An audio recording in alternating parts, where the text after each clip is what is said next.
Bonsoir. Avant toute chose, avant de commencer cette communication, je voulais préciser que les cartes qui vont être présentées durant cette communication ont été élaborées lors de deux projets. Le premier, un projet collectif de recherche de cartographie de l'espace parisien, qui a été mené par Dorothée Chaoui-Derieux et Claire Besson au sein du SRA, du service régional d'archéologie, pardon. Et le deuxième projet, c'est un projet qui est en cours, qui est financé par l'Agence nationale de la recherche. C'est le projet Alpage, dont vous avez un lien dans votre bibliographie pour aller vous renseigner justement sur ce projet qui prend en compte la vectorisation des cartes anciennes et aussi l'utilisation d'un SIG pour représenter des couches historiques. Donc vous aurez aussi des cartes qui viennent de ce projet Alpage, sous la direction de Hélène Noiset du LAMOP, du laboratoire donc, à Paris 1. Donc Paris au Moyen-Âge connaît un développement urbain prodigieux. 3 territoires distincts la composent. L'université sur la rive gauche, la cité sur l'île de la Cité et la ville sur la rive droite. Cette dernière, comme en témoigne sa dénomination, est donc le lieu de la vie économique, du commerce et des finances.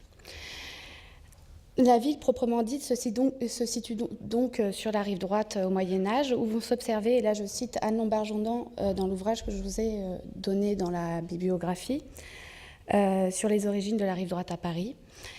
Donc, la rive droite où vont s'observer les débuts du premier épanouissement des éléments urbains, monumentaux, culturels et institutionnels qui démarrèrent la carrière de la capitale.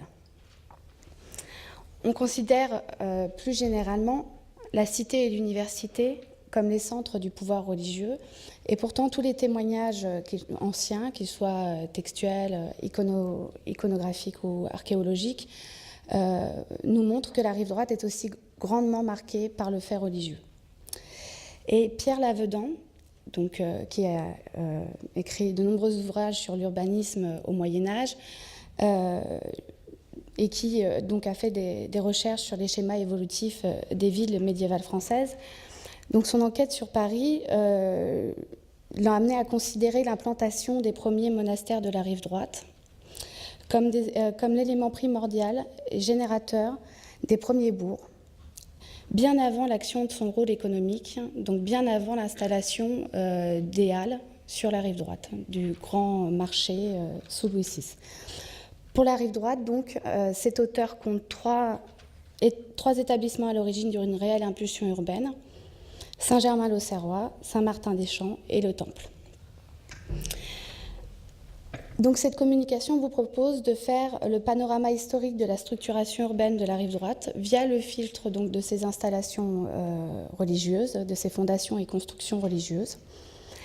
Et cela à partir donc, des premiers établissements mérovingiens qui se sont installés sur la rive droite jusqu'à la contre-réforme au XVIe siècle, qui va changer considérablement le paysage religieux de la rive. Par phénomène monumental religieux, il faut entendre bien sûr les édifices de culte, comme les monastères, les églises paroissiales, les chapelles et les oratoires, avec les installations qui leur sont attachées, comme les enceintes, les bâtiments conventuels, les presbytères. Le corpus comprend aussi les édifices non cultuels, représentant donc le pouvoir religieux, donc comme les hôpitaux, les demeures du clergé de province, les croix monumentales et les installations de justice. Alors, par installation de justice, j'entends les auditoires, les prisons et les échelles, qui sont des possessions des seigneuries ecclésiastiques, donc de la rive droite. Je vais préciser tout de suite dans l'introduction ce qu'est une échelle, puisque c'est pas très habituel d'en parler pour les monuments religieux. Donc, une échelle appartient à une seigneurie ecclésiastique.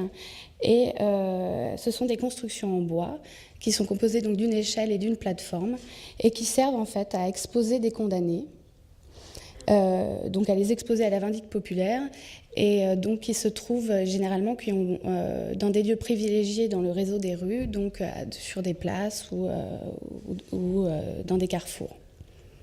Donc elles ont quand même un impact fort sur le réseau viaire au Moyen-Âge, ces échelles. Et elles sont parfaitement identifiables puisque leur poteau principal porte les signes de la seigneurie de laquelle elles dépendent. Donc le but de cette étude est de définir les rapports qui se sont tissés au Moyen-Âge entre édifices religieux et monde urbain. Ces rapports peuvent se définir d'un point de vue quantitatif en observant justement les rapports entre l'emprise du monument et du parcellaire qui l'entoure, c'est-à-dire en relevant l'empreinte aujourd'hui de ces monuments qui ont pourtant disparu sur le parcellaire actuel, et essayer de remonter dans l'analyse jusqu'au parcellaire du Moyen-Âge. Et on peut voir aussi dans cette première partie de l'étude les rapports vraiment organiques entre l'édifice et la ville.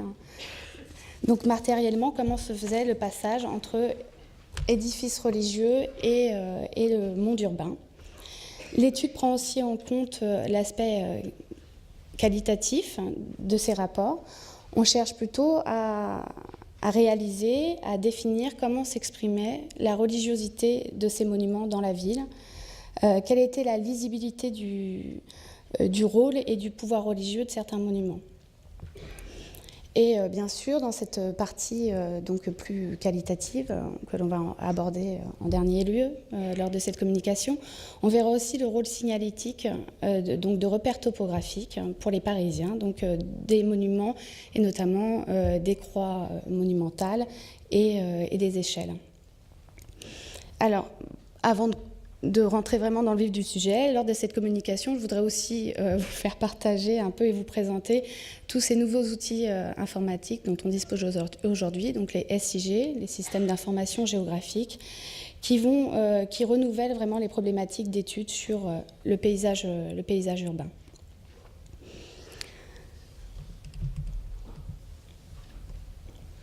Alors cette recherche bénéficie d'un grand nombre de sources, qu'elles soient bibliographiques, archivistiques, archéologiques, et aussi de l'apport d'outils informatiques propres à la gestion des données et à la cartographie d'un phénomène monumental. Alors, avant d'exposer la méthode, vraiment, et les outils utilisés, il vaut mieux faire une rapide, je pense, introduction sur l'histoire urbaine de la rive droite, car la ville n'a pas toujours été sur la rive droite. Ce que illustre bien cette diapositive. Donc en ce qui concerne la période gallo-romaine, seuls les monceaux qui sont à l'abri des inondations fixent le peuplement sur la rive droite. Voilà. On reconnaît bien le rôle de cardo principal de la rue Saint-Martin, qui prolonge le cardo principal de la rive gauche, qui était donc la rue Saint-Jacques, voilà, et de cardo secondaire de la rue Saint-Denis. On pense reconnaître aussi le rôle de Decumanus de cet axe ici, que vous voyez ici sur la diapositive, qui serait à l'emplacement actuel de la rue Saint-Honoré. Mais on n'a pas vraiment de preuves archéologiques qui nous montrent l'existence d'une voie romaine à cet endroit. Les seules preuves archéologiques que l'on a, c'est celle de l'établissement d'un faubourg artisanal, environ sur 200 mètres, le long de cette voie principale nord-sud. Et pour cette époque, il a été dit beaucoup de choses sur la rive droite. On pense que certains ouvrages pensent que la rive droite avait un rôle plus important que la rive gauche pour la période gallo-romaine, mais définitivement, toutes les données archéologiques nous situent la ville sur la rive gauche à cette période-ci. Et la rive droite a un rôle plus que secondaire, essentiellement de garde-manger pour la rive gauche. Donc la rive droite, à cette période, n'est pas la ville. La rive gauche est donc la ville, la Lutèce gallo-romaine. Donc en 508, Clovis reçoit les insignes consulaires de l'empereur romain d'Orient et choisit Paris pour capitale. Alors pour l'époque mérovingienne, pour la rive droite, on remarque que les fondations religieuses se développent essentiellement sur les monceaux qui sont à l'abri des inondations, puisque je vous rappelle où je vous apprends qu'il existait un bras mort de la Seine au nord de la rive droite qui menaçait régulièrement la rive d'inondation. Donc, naturellement, les premiers édifices religieux vont s'installer sur les monceaux et ce sont ces premiers édifices religieux qui vont fixer une population parce qu'ils disposent en fait de murs de protection. Donc la population va s'installer naturellement contre ces murs puisqu'à cette époque, la rive droite n'est pas encore fermée d'une enceinte. Donc ces fondations, on les connaît grâce à Grégoire de Tours dans l'histoire de France. On connaît Saint-Gervais, Saint-Laurent et Saint-Pierre-de-Montmartre. Donc Saint-Pierre-de-Montmartre qui n'apparaît pas sur la carte puisqu'elle est beaucoup plus au nord. Et à la fin de ce siècle, à la fin du VIe siècle, donc Saint-Germain-l'Auxerrois et Saint-Martin-des-Champs. Donc ce début d'organisation de la rive droite est incendié par les Normands en 856 et 857, puis entre 885 et 886. Donc la rive droite, en quelque sorte, va devoir repartir à zéro. Et pour cette époque, pour l'époque mérovingienne, les textes dont on dispose nous disent bien que la ville se situe sur l'île de la Cité. Lorsque dans un des textes du 7e siècle, on parle d'édifice in Parisius, on parle d'édifice dans Paris et donc sur l'île de la Cité. Donc la rive droite a encore une fois un rôle secondaire à cette période. Et donc à cette période, Paris n'est qu'une cité parmi d'autres, puisque Aix-la-Chapelle est choisie par Charlemagne comme capitale à partir de 787, et Paris ne va retrouver son statut qu'avec l'avènement des Capétiens en 987. À la reconstruction vers l'an 1000, la rive droite ne va croître que très modérément. Et au tout début du XIIe siècle, cette rive ne comprend que 3 petits bourgs, toujours fixés autour des premières fondations religieuses, donc de Saint-Germain-l'Auxerrois, de Saint-Gervais, de Saint-Martin-des-Champs. Saint-Germain-l'Auxerrois, Saint-Gervais sur des monceaux, à l'abri donc des inondations, et Saint-Martin-des-Champs beaucoup plus au nord. Saint-Martin-des-Champs qui disposait donc d'une enceinte qui lui était propre, donc qui permettait à la population de pouvoir se réfugier. À partir du XIIe siècle, la rive commence à prendre une forme urbanisée, la ville se développe économiquement. Elle est dotée de 2 ports qui sont en réalité des anses naturelles, celui de la Grève et celui de Saint-Germain-l'Auxerrois. Donc elle est dotée de 2 ports et le fait vraiment précurseur de l'extension de cette rive, c'est l'installation sous ordre de Louis VI d'un marché au Champeau, qui deviendra donc les Halles. Donc à proximité donc, des Saints-Innocents. L'agglomération était donc limitée vraiment dans son extension à l'ouest au lieu-dit du Louvre, ici.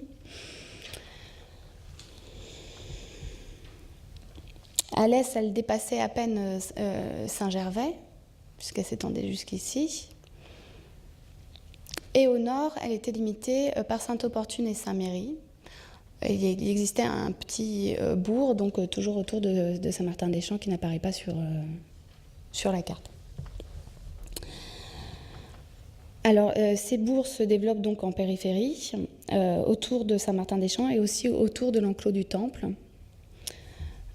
Donc, il serait plutôt au nord-est, l'enclos du Temple. Ce qui entraîne donc des fondations de nouvelles églises paroissiales, notamment celle de Saint-Nicolas-des-Champs, qui est à l'origine une chapelle dans l'enceinte de Saint-Martin-des-Champs et qui va devenir donc une église paroissiale dans le courant du XIIe siècle. Les fortifications sont ordonnées par Philippe Auguste soit en 1189 ou en 1190 et vont favoriser donc l'essor du monde urbain dans les murs aux dépens des cultures et des vignes qui avaient été englobées. Il va enrichir le patrimoine en pavant les rues, en créant un nouveau quartier autour du marché qui allait devenir donc les Halles, en fermant le cimetière des Saints-Innocents, donc en l'entourant donc de murs, et qui était vraiment à proximité du marché, et qui était d'ailleurs lui-même devenu une partie du marché, puisqu'il n'était pas fermé de murs. Donc les textes mentionnent justement des ventes de porcs dans l'enceinte du cimetière des Saints-Innocents. Donc sur ordre de Philippe Auguste, on fait fermer ce cimetière. Donc, c'est une représentation qui vient donc de l'ouvrage de Anne Lombard-Jourdan, une carte de Paris vers 1223, donc à la fin du règne de Philippe Auguste, une fois que l'enceinte ferme la rive droite.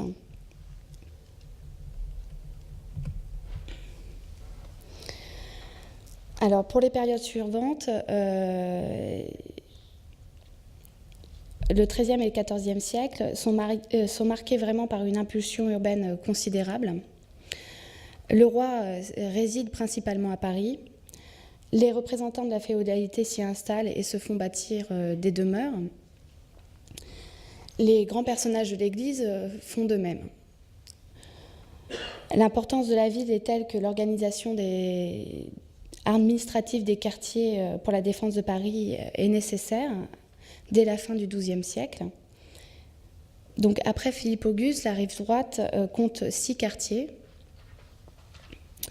La Cité, Saint-Jacques, la Verrerie, la Grève, Sainte-Opportune et Saint-Germain-l'Auxerrois. Et ces quartiers sont dirigés par des chefs de quartier, les quartiniers, qui commandent à des cinquantainiers et à des dizainiers. Donc c'est une organisation qui permet la défense de la ville et qui va disparaître avec l'échevinage sous Charles VI. Donc pour les périodes suivantes, avec la construction de l'enceinte de Charles V, que vous avez ici sur ce plan, le maillage urbain est beaucoup trop dense pour que je puisse vous décrire là l'évolution de la rive droite. En revanche, donc, la connaissance vraiment topographique de la rive droite est possible grâce à ces cartes de reconstitution, et notamment celle-ci que je vous présente, qui est la base des recherches sur Paris au Moyen-Âge, et qui a été réalisée par Lemidan et Mallet, et qui représente donc Paris au XIVe siècle.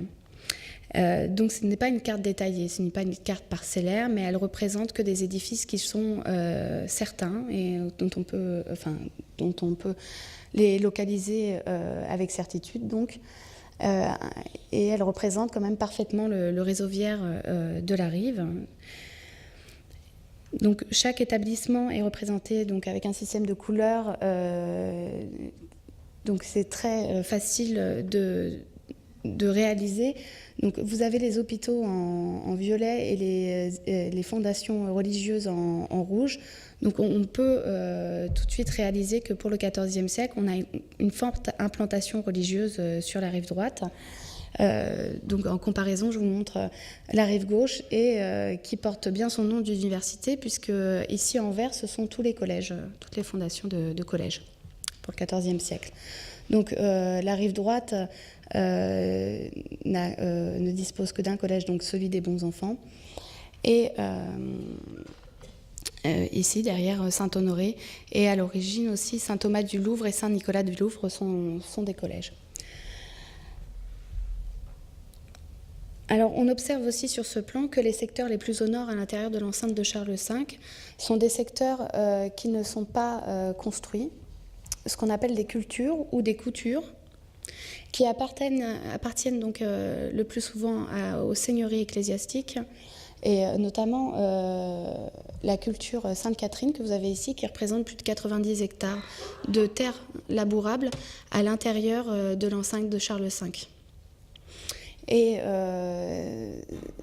la culture aussi du temple qui va être lotie dès le XIVe siècle par le temple. Les enceintes, donc vous remarquez aussi via ces cartes que les enceintes sont des éléments extrêmement structurants de l'espace urbain à Paris, sur la rive droite. Et on a souvent recours au travail de Bonardo, qui permet donc d'appréhender le rôle de l'enceinte de Philippe Auguste et de Charles V dans la structuration urbaine de la rive droite. Concernant les ouvrages plus récents sur les enceintes, il existe un catalogue d'exposition de 2001 sur les enceintes de Paris, qui est indispensable. On y aborde les dernières recherches sur le premier mur de la rive droite, que vous avez peut-être pu discerner sur cette diapositive. Alors, en réalité, il est très peu connu. Et dans cet ouvrage de 2001, il n'est pas encore actualisé, puisque dernièrement, un tronçon de ce mur du Xe siècle a été retrouvé à l'angle de la rue de l'Arbre-Sec et de la rue de Rivoli. Les reconstitutions parcellaires montrent que le mur était continu donc, depuis la partie à l'ouest de Saint-Gervais jusqu'à Saint-Germain-l'Auxerrois. Donc cet ouvrage tout de même de 2001 actualise les recherches sur les enceintes de Philippe Auguste et de Charles V. Et il consacre aussi des articles aux clôtures qui sont très importantes, aux clôtures d'abbayes, et notamment celles du Temple et de Saint-Martin-des-Champs, qui étaient des véritables systèmes de défense dans la ville. L'enceinte de Philippe Auguste, que vous avez donc ici,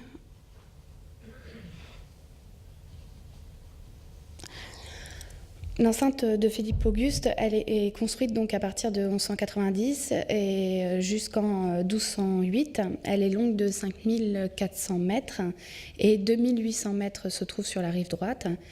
Elle commence donc en face de l'actuelle île Saint-Louis, tourne au sud dans la rue des Francs-Bourgeois, suit la rue Rambuteau, passe la rue Saint-Denis et continue le long de la rue Étienne Marcel. Donc elle tourne au sud-ouest dans les rues Jean-Jacques Rousseau et Saint-Honoré et se termine donc au Louvre. Et vous remarquez qu'elle n'englobe pas le Louvre, l'enceinte de Philippe Auguste. L'enceinte de Charles V est commencée en fait sous les ordres d'Étienne Marcel, qui est prévôt des marchands donc de 1355 à 1358. Et cette enceinte donc est commencée en 1356. Et ce n'est qu'en 1365 que Charles V va reprendre les travaux qui vont durer plus de 30 ans. Et l'enceinte de Charles V ne concerne que la rive droite. La rive gauche, l'enceinte ne sera pas étendue. Les travaux de Charles V pour la rive gauche vont être essentiellement des restaurations de l'enceinte de Philippe Auguste. Donc l'enceinte de Charles V sur la rive droite, elle va cette fois-ci englober le Louvre et aussi la nouvelle demeure royale de Saint-Paul, ici. Et elle englobe donc environ 400 hectares de ville. Elle est longue de 4900 mètres. Et donc, elle est vraiment choisie pour englober les deux résidences royales du Louvre et de Saint-Paul et les grands ensembles religieux qui, pour l'instant, étaient encore à l'extérieur de la ville, donc de Saint-Martin-des-Champs et du Temple. Et elle aussi, à dessein, elle enferme aussi les terres labourables que l'on a vues, donc les cultures Sainte-Opportune et du Temple. Donc une connaissance approfondie de l'impact de ces enceintes sur l'urbanisation de la rive est nécessaire pour pouvoir dégager le rôle exact des édifices religieux dans la structuration urbaine de Paris. Et on remarque aussi que les édifices eux-mêmes n'ont pas le même développement suivant qu'ils sont à l'intérieur ou à l'extérieur des murs ou contre les murs comme les blancs manteaux qui sont donc contre les murs de Philippe Auguste.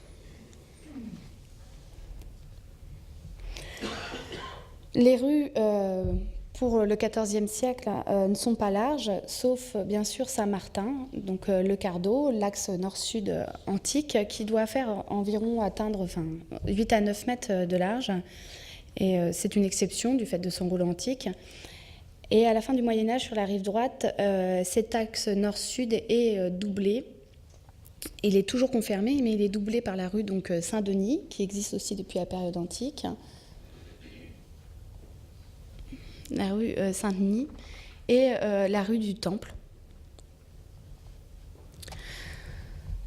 Donc, on a aussi un axe est-ouest très important, donc repris par la rue Saint-Honoré, puis la rue ici François Miron, et doublé par la rue de la Verrerie et la rue du Roi de Sicile. Donc, dont on pense qu'elle se situe à l'emplacement, donc je vous ai montré dans la présentation à la première diapositive, d'un axe antique, mais dont on n'a aucune découverte archéologique permette de prouver l'existence de cet axe pour la période antique.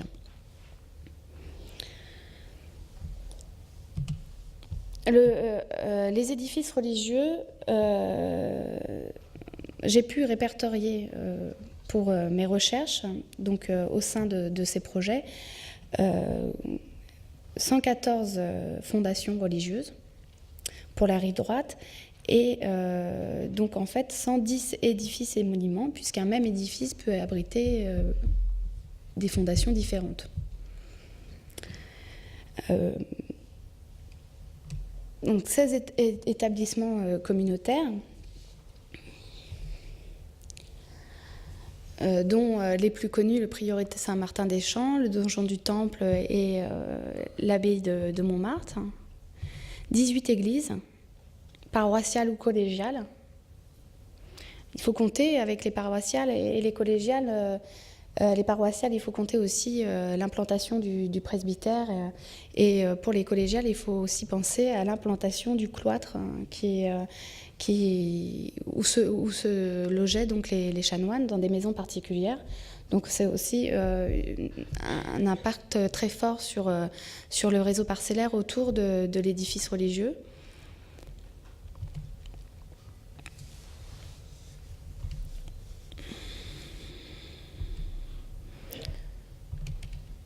« 11 chapelles et oratoires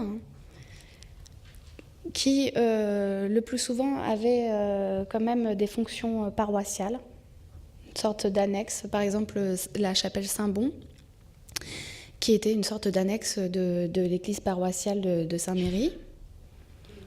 6 cimetières.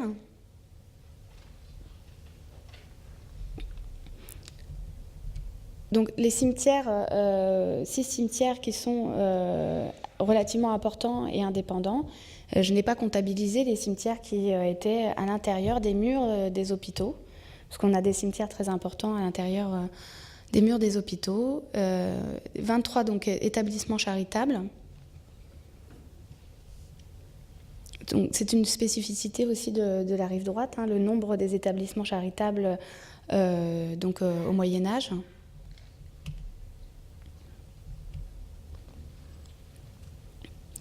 Le plus connu, Saint-Jacques de l'Hôpital, le Saint-Sépulcre. Saint-Julien étant un petit établissement qui a disparu très vite, dont on n'a aucune trace aujourd'hui, ni dans le parcellaire, ni d'un point de vue archéologique. La léproserie de Saint-Lazare, donc hors les murs, puisque c'est une léproserie, qui doublait en fait la petite léproserie du Roule, donc qui se trouvait à l'ouest de Paris. 18 demeures ecclésiastiques. Donc ces demeures ecclésiastiques se sont installées surtout à partir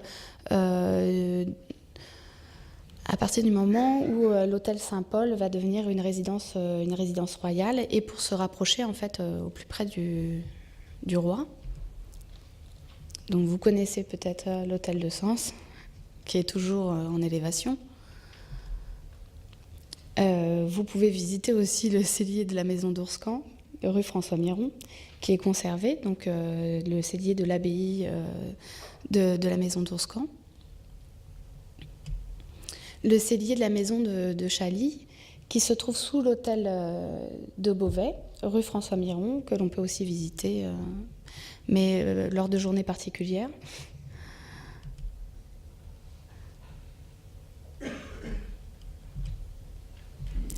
« 11 installations de justice ». Donc, les installations de justice qui appartiennent aux seigneuries ecclésiastiques de la rive droite, et aussi les installations de justice de l'évêque, le fort l'évêque, qui est donc la prison de l'évêque qui se trouve sur la rive droite, puisque l'évêque avait droit de justice sur toute une partie de la rive droite, et notamment le long de la rue Saint-Honoré jusqu'à l'extérieur des murs, toute la partie aussi du Roule, donc à l'ouest des murs. Donc on a des représentations du fort l'évêque et donc les échelles aussi, l'échelle de Saint-Martin-des-Champs que l'on trouve ici, qui se trouvait donc dans la cour Saint-Martin, une petite cour à l'arrière des murs de Saint-Martin.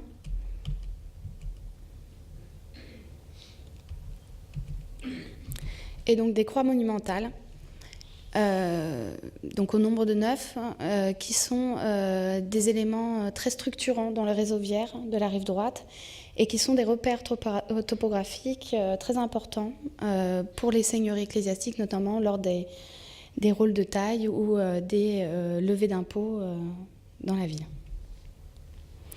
Donc la représentation de la croix de Grève, qui est peut-être la plus connue par les tableaux que vous pouvez admirer au musée Carnavalet, et qui en fait n'est jamais représentée de la même façon, dont on ne peut pas vraiment déterminer le nombre de marches ou exactement la façon dont elle se présentait sur la place. Et ici, une représentation de la croix du tiroir ou du trahoir à proximité de Saint-Germain-l'Auxerrois, et ici représentée sur un plan de censive de Saint-Germain-l'Auxerrois, donc du XVIe siècle.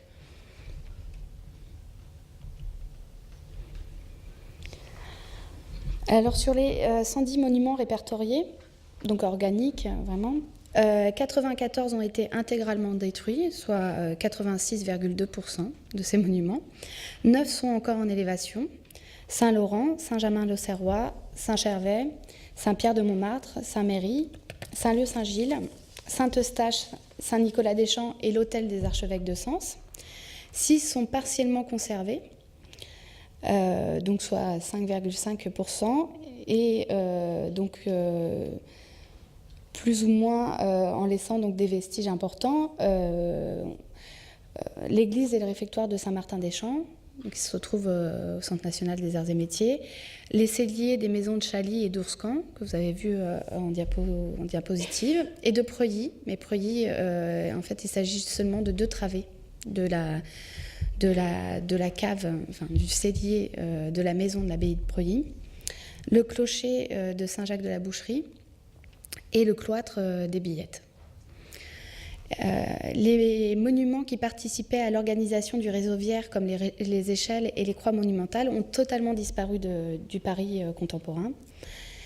Et les grands ensembles, les enclos fortifiés, ont aussi été totalement détruits sous la pression immobilière. Et d'ailleurs, au Moyen-Âge, déjà, ils en souffrent beaucoup, puisque à l'intérieur des murs, on va construire des maisons dès qu'on a de l'espace de libre à partir du XIVe siècle dans ces enclos fortifiés.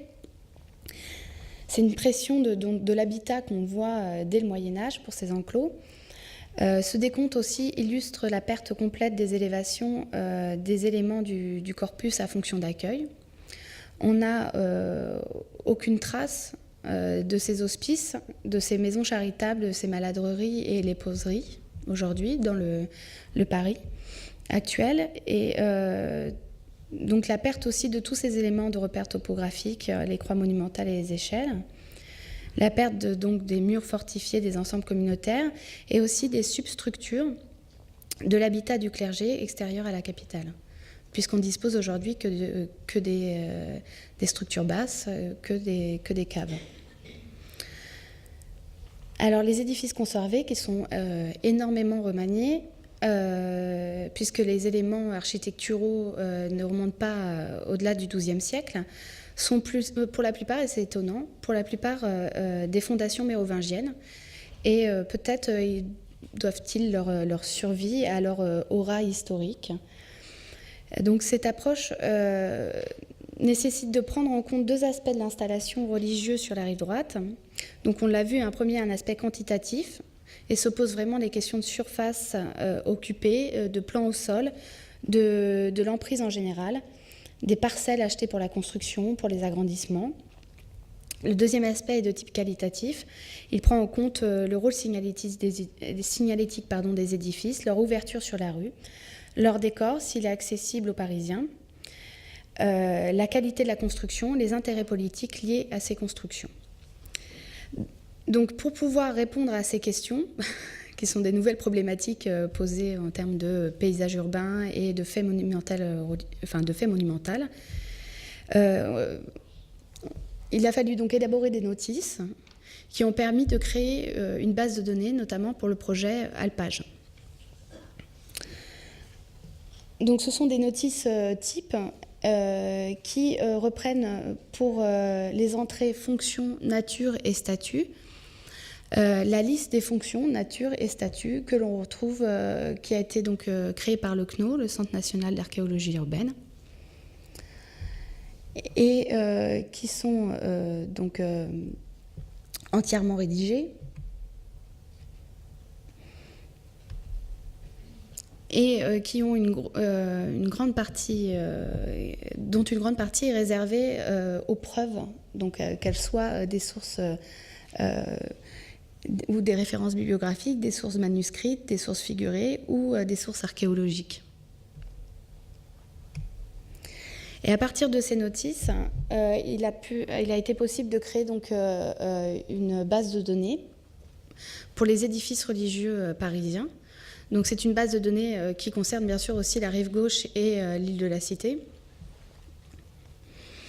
et qui s'organise autour d'une table principale, qui est la table repère. Donc passer très vite quand même sur ces organisations des données.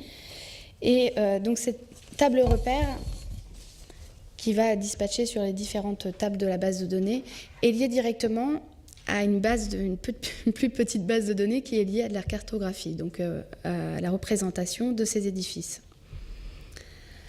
Donc un des aspects de cette recherche consiste surtout à replacer dans le parcellaire actuel les édifices disparus, et le but étant de réaliser donc l'impact à long terme des édifices religieux, de replacer un édifice au sein d'un réseau viaire. Et il s'avère aussi que ce type de travail est très utile pour la susceptibilité archéologique à la parcelle près.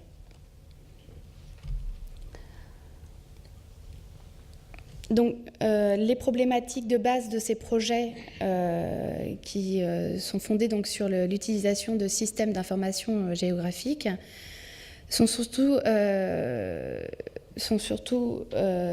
le but donc de mener une recherche sur des objets historiques dans un contexte spatial qui est donc Paris, antérieur aux aménagements haussmanniens du XIXe siècle.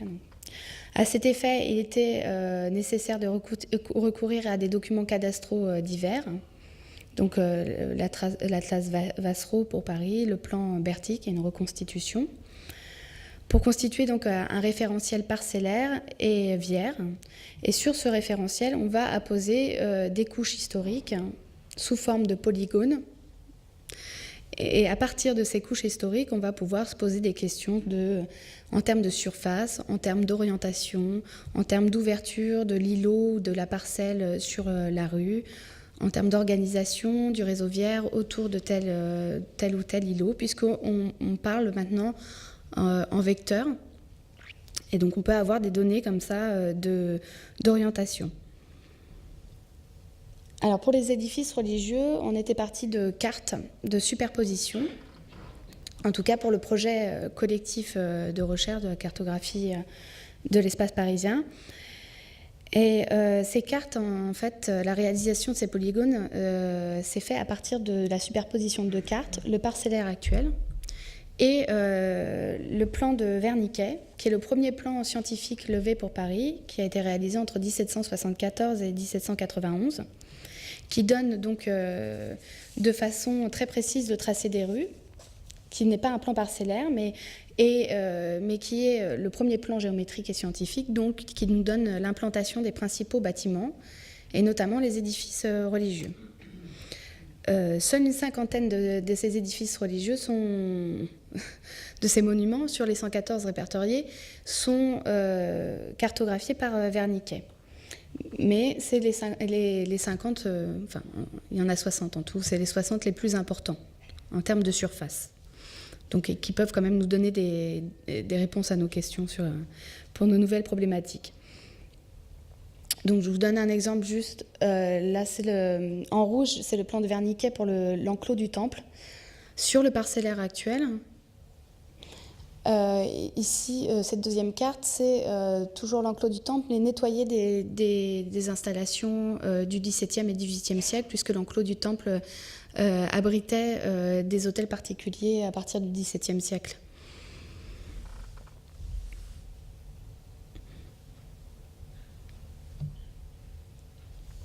Et ici, donc, l'enclos du temple, réalisé donc, sous forme de polygone, avec l'église du temple dans l'enclos, et donc son impact parcellaire.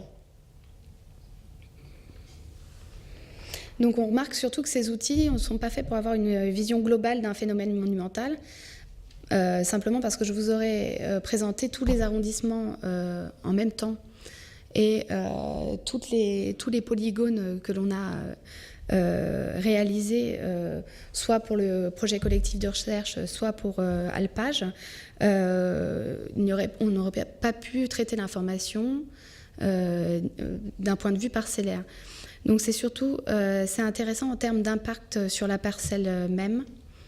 Et c'est aussi intéressant parce qu'on peut interroger la base de données qui est liée, dans laquelle on peut mettre des champs fonctions, des champs chronologiques. Et c'est l'interrogation de cette base qui rend l'outil pratique.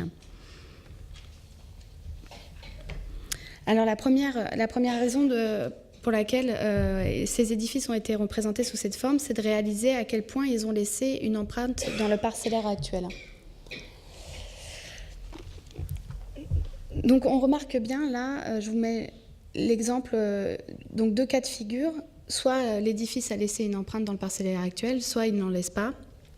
Et donc on remarque que les édifices qui laissent une empreinte dans le parcellaire actuel, c'est ceux qui ont été lotis directement après leur destruction à la Révolution et qui reprennent naturellement donc une forme urbaine, donc d'habitat. Donc ici la Sainte-Opportune, qui est une église qui a été détruite donc après la Révolution et qui est peut-être une église, une fondation du IXe siècle, mais qui existait déjà, en tout cas sûrement au XIe siècle, qui devient une paroissiale en 1225. Quand elle est supprimée, elle est vendue par lot, et le parcellaire garde en mémoire, le parcellaire garde en mémoire vraiment la forme de Sainte-Opportune. En revanche, lorsque l'on a un projet précis, ici le projet de l'hôtel de ville, l'empreinte des édifices disparaît complètement sous ce projet. Et je vous ai mis ici l'exemple du Saint-Esprit en Grève, de Saint-Jean en Grève et des Audriettes, qui ont complètement disparu sous le projet hôtel de ville. Et notamment, le Saint-Esprit, lui, a disparu sous l'agrandissement de l'hôtel de ville en 1803. Donc l'analyse de ces différents types de rapports entre édifices religieux et réseaux parcellaires a permis donc de déterminer 4 rapports possibles entre donc édifices et réseaux parcellaires. L'édifice peut créer le parcellaire, C'est assez simple, il s'agit surtout des plus anciennes fondations installées sur la rive droite, comme Saint-Germain-l'Auxerrois ou Saint-Martin-des-Champs, qui, en créant des voies secondaires pour leur accessibilité, ont permis l'installation d'un réseau viaire organisé donc, de façon concentrique autour de leur enceinte.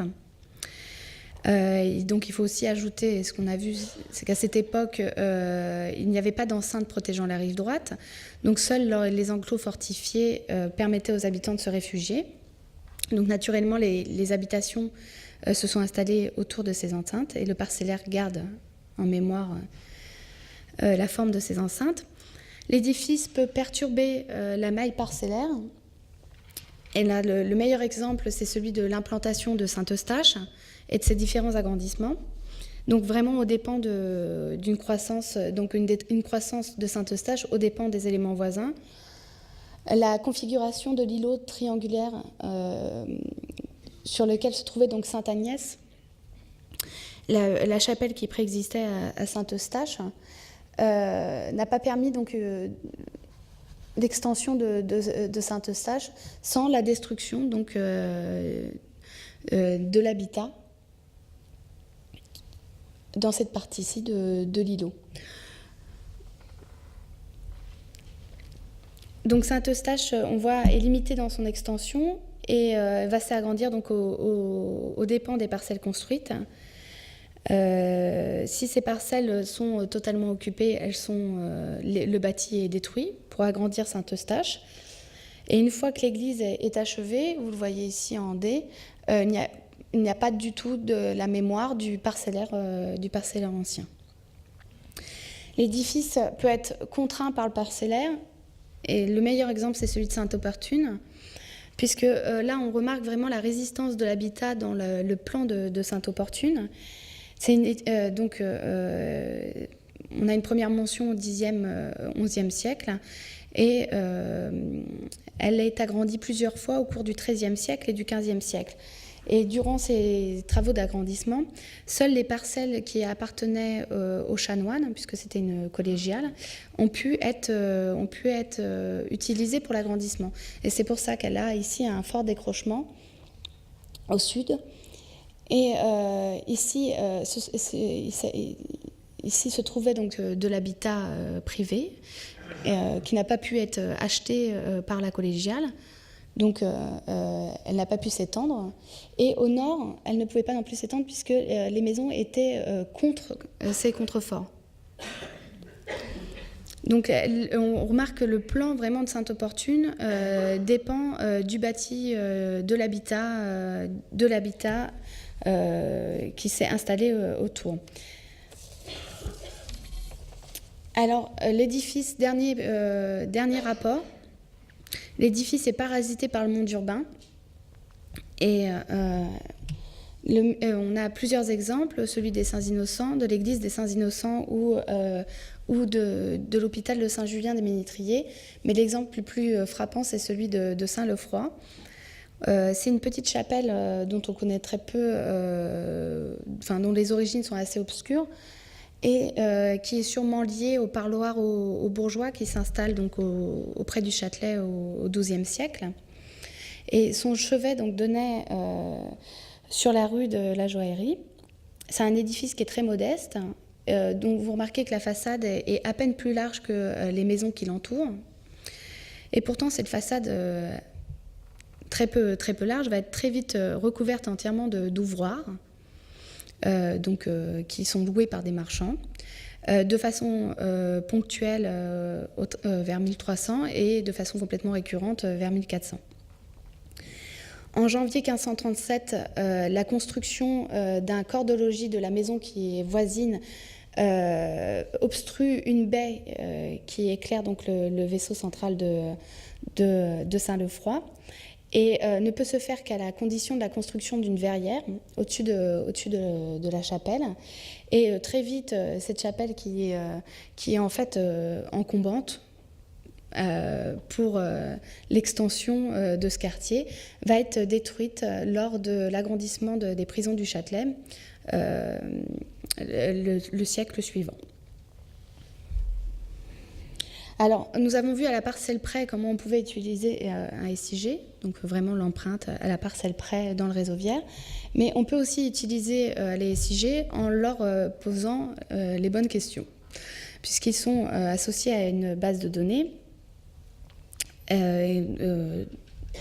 Ici, ce sont des cartes qui sont issues du PCR, et la base de données avait plusieurs champs, notamment le nom, la fonction de l'édifice, les premières dates, l'arrondissement, une fourchette chronologique et les sources et la référence. Donc ce sont toujours les sources et références, les champs preuves qui permettent de créer le polygone.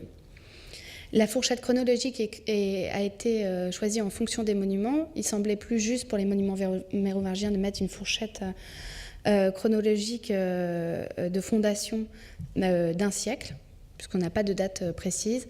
Et puis, à partir du XIIe siècle ou du XIe siècle même, on dispose de textes, donc on peut faire des fourchettes de 50 ans en 50 ans.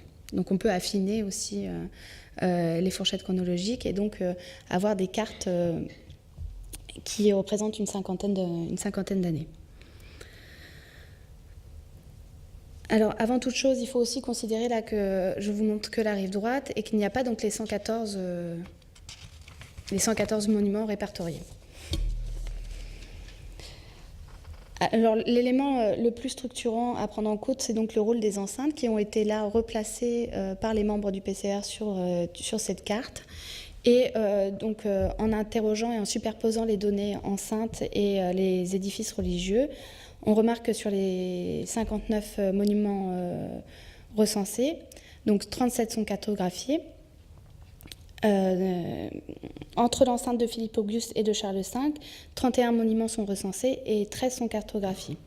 Donc on a une forte concentration des édifices religieux à l'intérieur de l'enceinte de Philippe Auguste et des fondations moins nombreuses entre Philippe Auguste et Charles V. Alors que la grande poussée édilitaire des monuments religieux va se faire au XIIIe, XIVe siècle. Donc au XIVe siècle, au moment où l'enceinte de Charles V est construite. Et pourtant, on privilégie toujours les anciens murs qui sont à cette époque complètement détruits et obsolètes.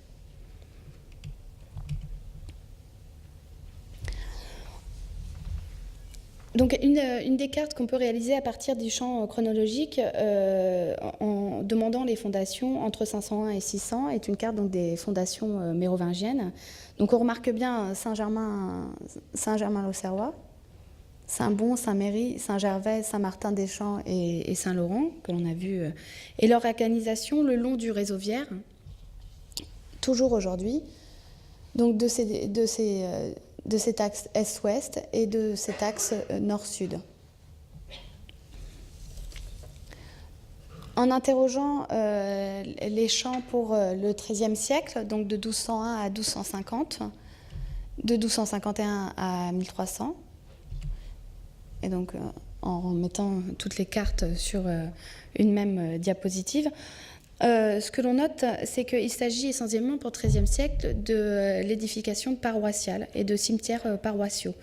Donc, ce qui fonctionne bien avec ce que l'on connaît de la multiplication de la population à Paris pour cette période.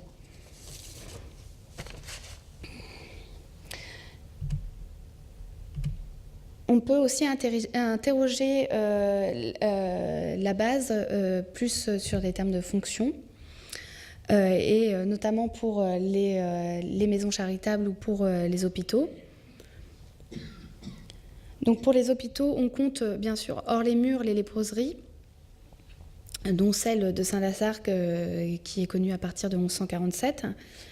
Et on remarque une répartition, grâce à cette carte, une répartition générale qui est assez claire. Donc le long de l'axe nord-sud,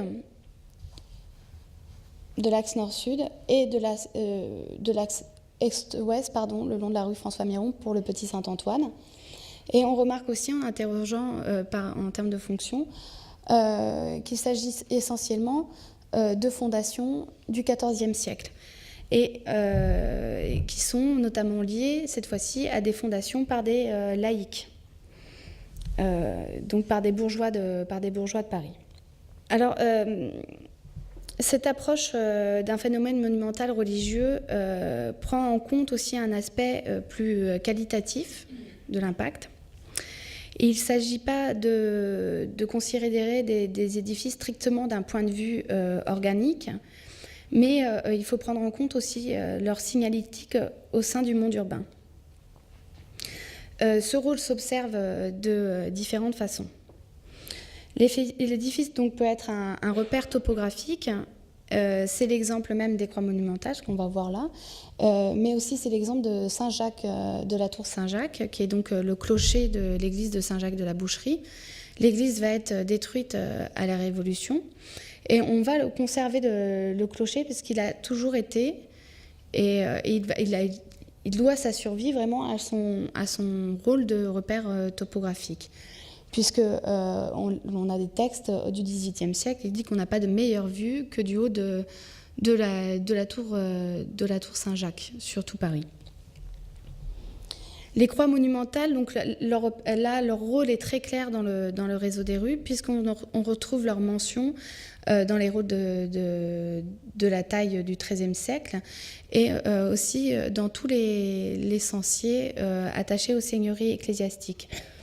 Elles permettent en fait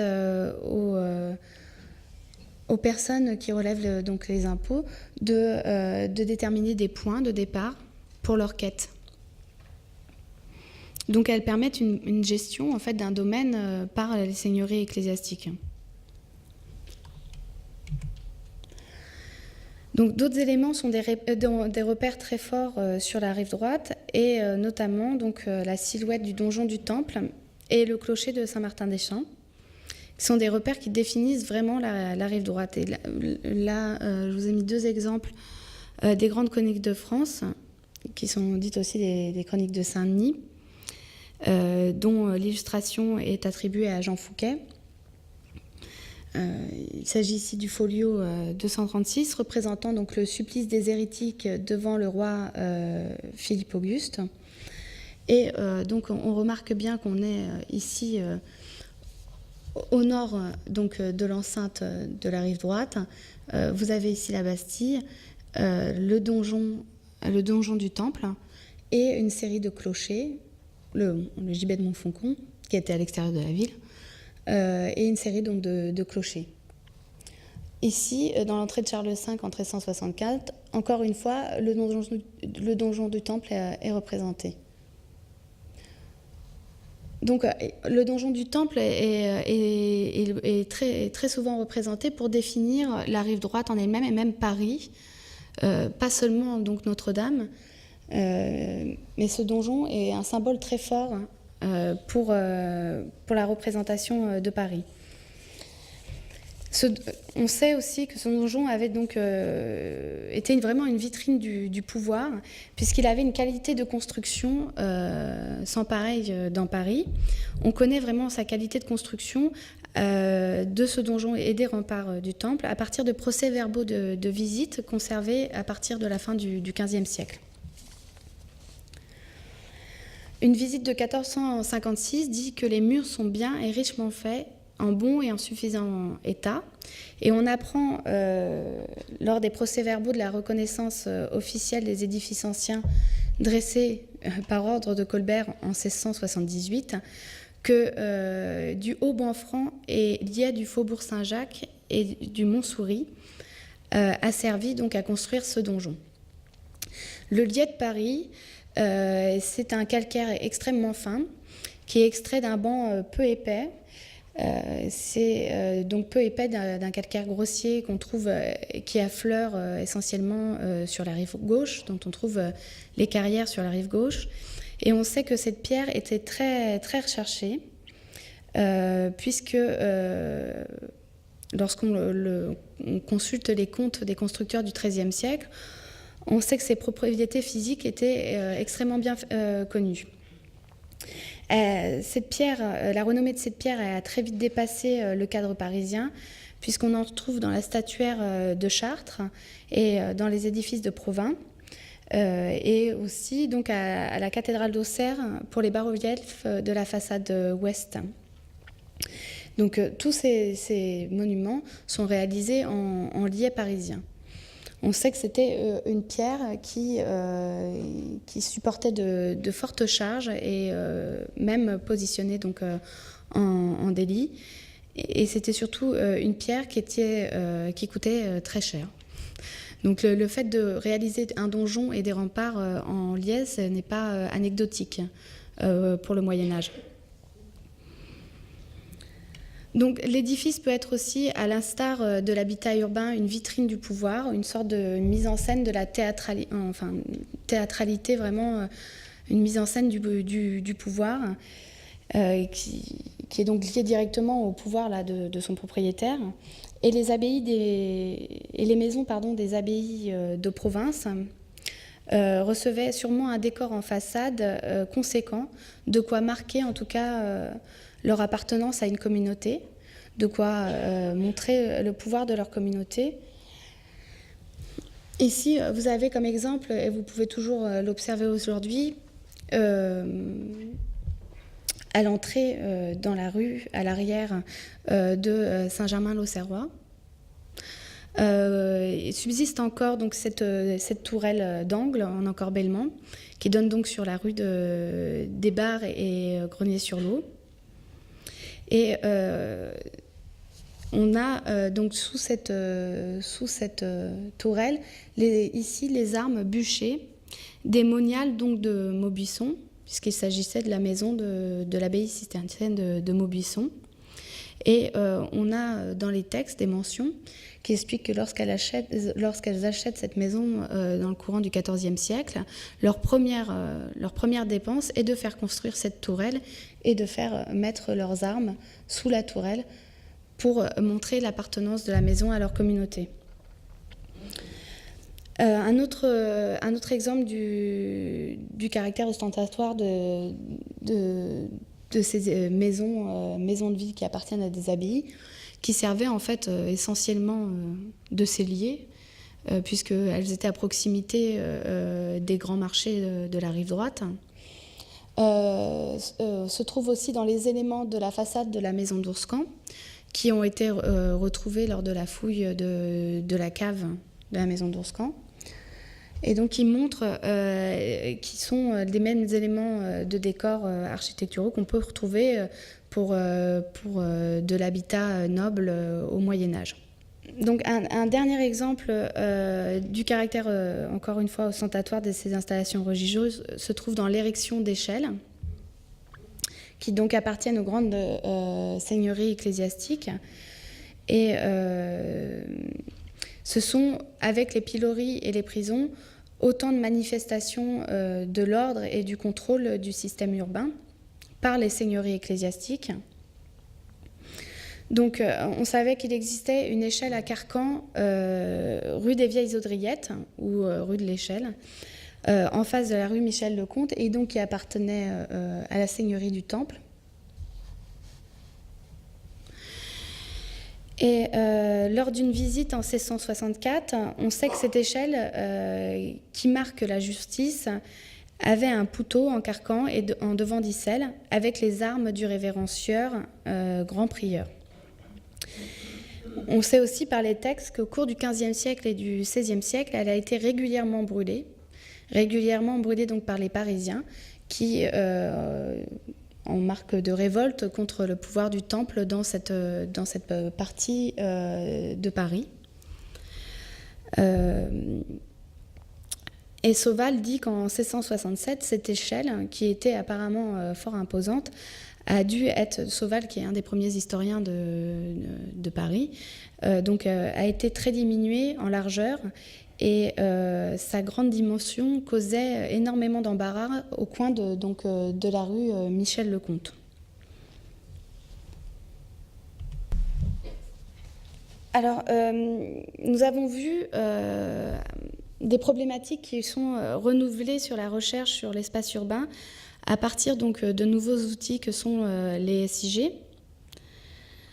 Donc, pour finir, de nouveaux projets s'attachent à la modélisation de la trajectoire d'une ville. Une des démarches les plus abouties des géographes en termes de modélisation est la chorématique, donc élaborée par Roger Brunet. Elle permet donc la description de l'espace en le décomposant en éléments structurants, les chorèmes. Chaque chorème fait l'objet d'une représentation graphique codifiée que vous avez ici. Ici sur ces fiches. Et en les combinant, on élabore des figures qui sont tout autant des outils d'explication que de communication. Ce projet donc, de chrono-chorématique urbaine réunit des historiens, des archéologues, des géographes et des historiens de l'art sous la direction du ministère de la Culture et à l'instigation donc, du Centre national d'archéologie urbaine. L'objectif de cet atelier est de réfléchir à une modélisation de la trajectoire urbaine en s'affranchissant donc des problèmes et des approches monographiques. Le but est d'arriver à une modélisation de l'espace urbain en lui ajoutant tout de même une épaisseur chronologique. À côté donc, des phénomènes majeurs propres à telle ou telle période, il s'agit aussi de dégager la part de l'héritage naturel ou historique sollicité dans la transformation de l'espace urbain. L'intérêt de cet atelier, qui allie donc spécialistes de l'espace et spécialistes du temps long, permet ainsi de viser deux objectifs principaux. Le premier, c'est de créer vraiment une bibliothèque des modèles urbains. Donc, en vue d'appréhender le système ville français depuis sa formation et de réfléchir sur les processus et les dynamiques qui sont en œuvre dans ce système. Et le deuxième objectif, c'est de créer de nouveaux outils de modélisation des villes françaises en vue d'expliquer la trajectoire individuelle des villes et de comparer à la fois leur processus de formation dans le temps long et leur situation donc, respective à un moment donné. Donc ces nouvelles problématiques sur donc, la modélisation de la trajectoire d'une ville ne sont pas encore appliquées à Paris, qui est, comme vous l'avez vu, un territoire très complexe, puisque les rives s'opposent ou se développent parallèlement sans jamais vraiment se rencontrer. Et il reste encore à le faire aujourd'hui. C'est cette modélisation ultime donc, pour Paris et qui regrouperait donc, de la période gallo-romaine jusqu'à aujourd'hui des modèles du développement parisien, de l'histoire parisienne. Voilà, merci.